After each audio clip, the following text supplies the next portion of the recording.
Hello, everyone. It's finally here, the last day of the year, 2024. So, this is our old year video, and we want to talk about the, the things we want. We want to talk about the things that we've seen in this year and the lessons that we learned. So, who wants to go first? I can go. All right, Chanel wants to go first. The verse that I picked was Proverbs 3. Proverbs 16, verse 4. The Lord has made everything for its purpose, even the wicked for the day of the trouble. I think this is important because through the year, my mom used to have this job where she would work with patients, so she would have to deal with people with depression and everything.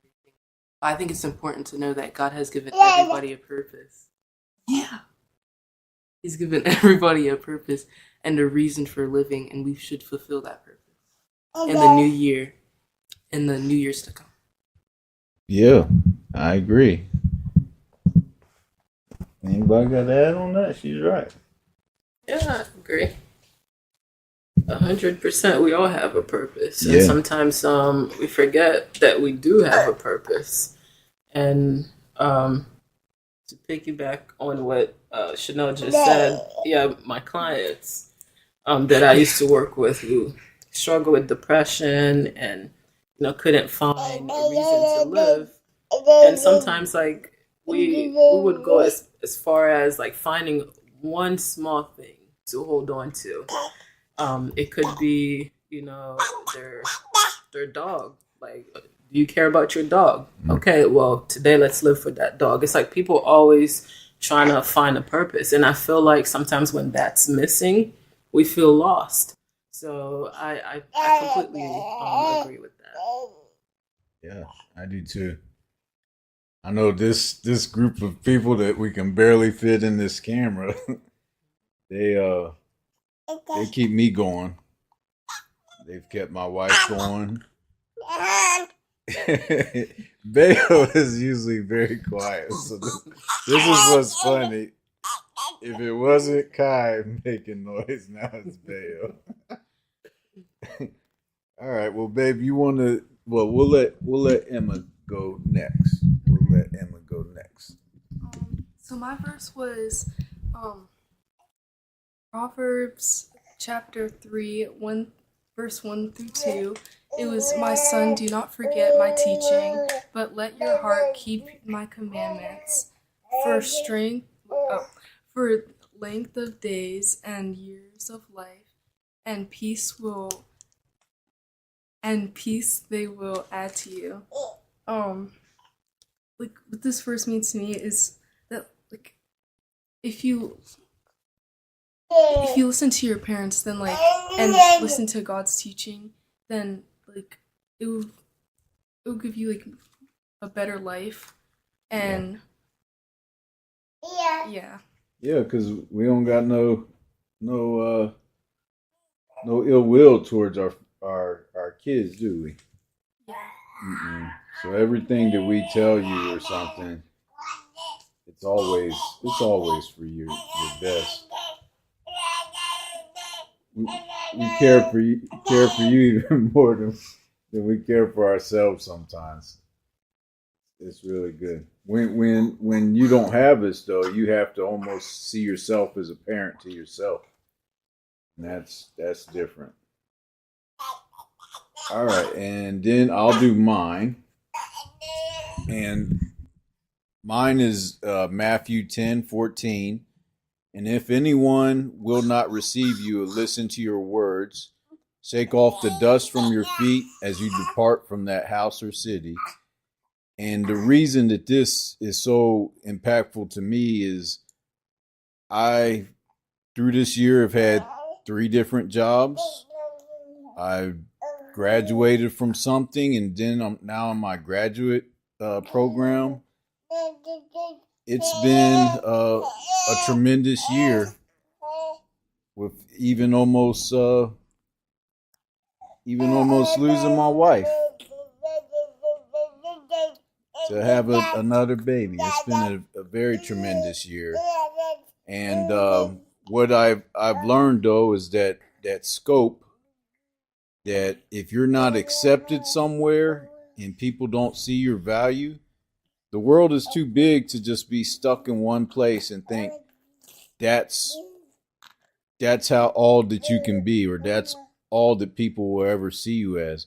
There is value that the Lord has for you.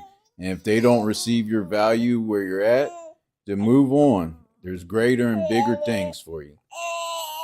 All right, so Bale's telling you his thing.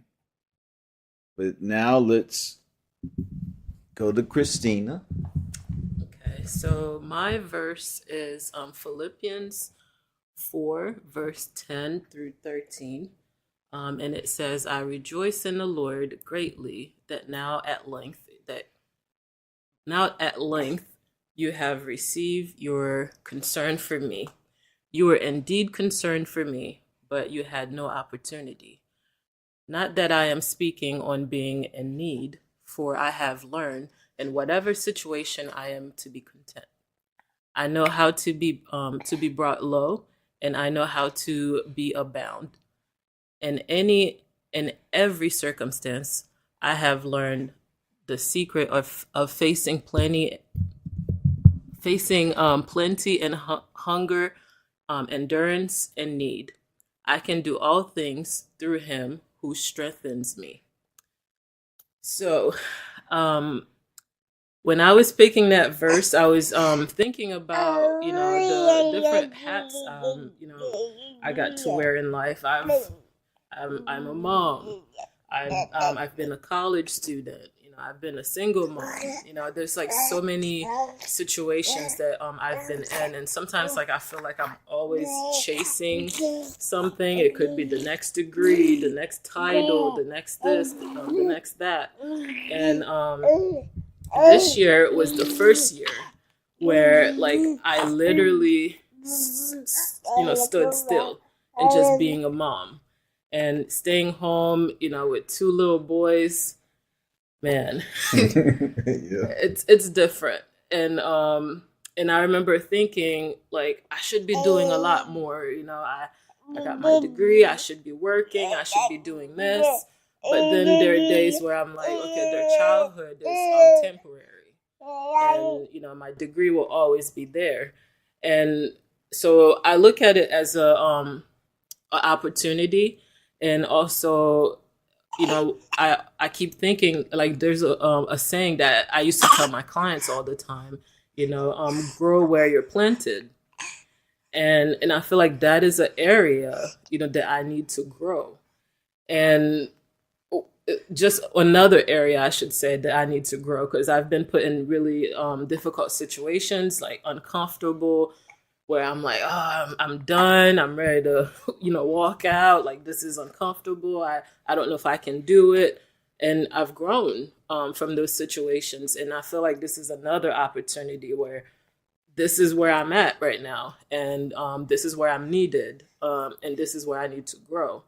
And it's exhausting, but yet very rewarding when, you look at your kids, you see how they're growing.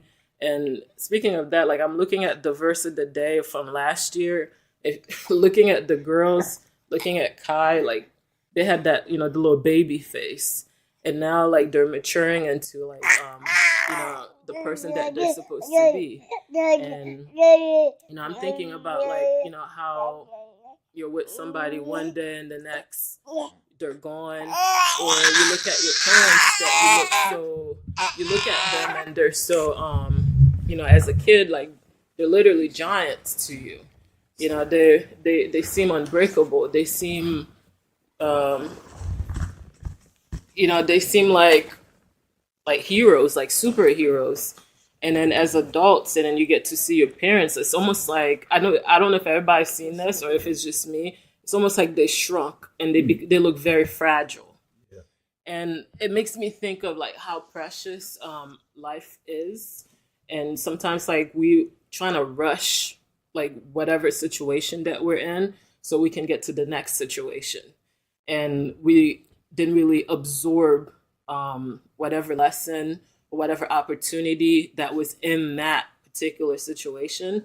So I feel like this year, and I don't know however long, I am planted in this particular situation to be with my family, and I feel like I've learned, like, not to say that all the things, all the hard work that I've put in throughout the years didn't matter, because now I feel like I'm pouring that into my family. Not that I didn't like pouring it into other people, but now I feel like I'm still useful, you know. And again, like I said, it's very rewarding, like just watching the kids grow, you know, watching Bayo from the moment I wake up to the moment I go to sleep, and seeing the little things, like not having to rush to drop him to daycare, and things like that, where I'm hearing, oh, he did this, and then I missed it.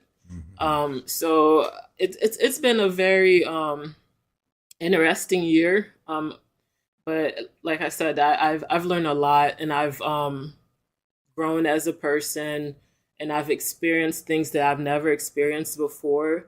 You know, I've given birth many times, obviously, but never had the experience I had with, you know, with Bayo. It was a very traumatic experience, and I feel like I've also learned from that experience as well, and I you know, became a very I don't know, I got stronger because of it, and I look at life differently. And the experience, that what I've experienced in that particular situation, I'm not yet I'm not ready to talk about it yet, but it was very eye opening, what I went through. So the second verse that I pick is also Philippians, verse 3 of Philippians 3, verse 13 through 14. It says, "Brothers, do not consider that I have made it." Hold on, let's do it again. See it? Yeah. Brothers, do not consider that I have made it my own, but one thing I do, forgetting that lies behind and straining forward to what lies ahead, I press on toward the goal for the price of the upward call of God in Christ Jesus. So yeah, the reading in this is a little different than what I've read, but what I was getting from this is you know, letting go of the past. And for me, I feel like one thing that I will be focusing on for the new year is setting my boundaries with people who tends to, you know, capture you in your past, and they won't let you grow outside your past. And it's like, for example, it's like being in the car, and that person is just looking at the rear view mirror, and then they're just looking. If you're looking at the mirror, like, what's gonna happen? You're gonna crash. So sometimes I feel like I'm the passenger in the car, where that person is looking at the rear view mirror, and I'm over here trying to look too. Yeah. And then as a result, like, I'm crashing along with you. And I don't know if that makes any sense. And I feel like sometimes, like, it can get frustrating, because when people start visiting the past, I start visiting it with them. You know, just because, like, I feel like sometimes I don't want to make people feel uncomfortable. So I'm uncomfortable, so I don't make other people uncomfortable. So with that being said, I feel like one thing that I need to work more on for the new year is setting boundaries when people want to revisit the past and it doesn't serve me. You know, like, the past does not serve anybody. So I feel like that's something, you know, everybody can benefit from, like, looking forward, looking at what's to come, looking at the beautiful sunshine, the scenery that's in front of you, instead of looking at, you know, the back of the car or the rearview mirror, where you're gonna crash eventually, and then you're just gonna keep repeating the same thing over and over again. So yeah, that's what I got from this verse. So I don't know if you want to chime in, because I know I said a lot. No, You was on roll, so I let you go. Yeah. But it's so true. I feel like what was revealed to you is also revealed to me. Is like, let go of the past. If they don't see you, just keep straight ahead. There's too many people that are for you to be worried about the people that are against you. And you just said so many beautiful things, babe. I don't let me go back to your verse earlier.